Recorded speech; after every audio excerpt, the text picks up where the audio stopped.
Nous voici maintenant sur le rapide de Malafosse, sur la Durance, c'est juste au pied de Briançon. C'est un des rapides les plus connus de la Haute-Rivière dans le département des Hautes-Alpes. J'ai la chance d'avoir avec moi le docteur Raphaël Thiebaud, qui est recteur de l'université de Giclée de Briançon 1 et qui va nous parler de cette technique. Alors, la giclée, en gros, à quoi ça sert? Qu'est-ce que c'est?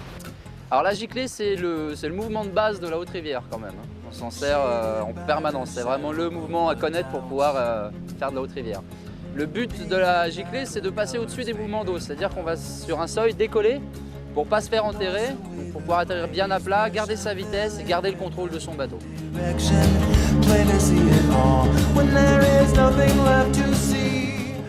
Alors le plus important dans la giclée, c'est pas forcément d'arriver avec de la vitesse, mais c'est de bien placer son bateau.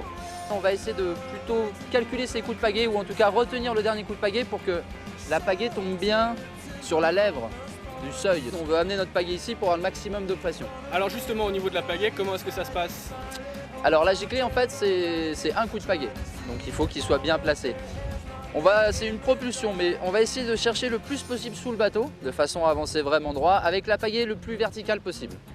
On va chercher sous le bateau aussi pour avoir le maximum de pression d'eau. À ce moment-là, on va gainer tout son corps, donc on ne va pas se pencher en avant ni en arrière, on va rester bien droit. Et on va mettre une grosse pression avec ses genoux sur les cales genoux. Le but, c'est de faire décoller l'avant de son kayak. On soulève l'avant de son kayak avec ses genoux et en même temps, on tire le plus fort possible. Et là, le bateau, si on a bien reçu notre giclée, va se propulser, va atterrir à plat. Et on pourra enchaîner en pagayant de l'autre côté, en allant se placer pour le prochain rapide, pour le prochain seuil. Et on gardera sa vitesse.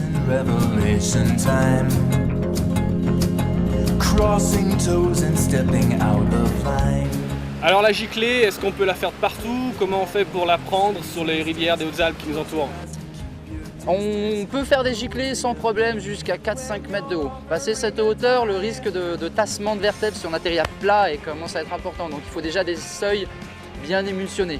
L'idéal, c'est de commencer par des petits seuils. Donc il se trouve qu'ici dans les Hautes-Alpes, on a une multitude de rivières avec plein de petits seuils pour s'entraîner. Donc entraînez-vous un maximum sur plein de seuils différents, de façon à avoir une panoplie de giclées à votre disposition, parce qu'il n'y a pas une giclée en fait, chaque seuil a sa giclée. De façon à avoir une panoplie la plus diverse possible.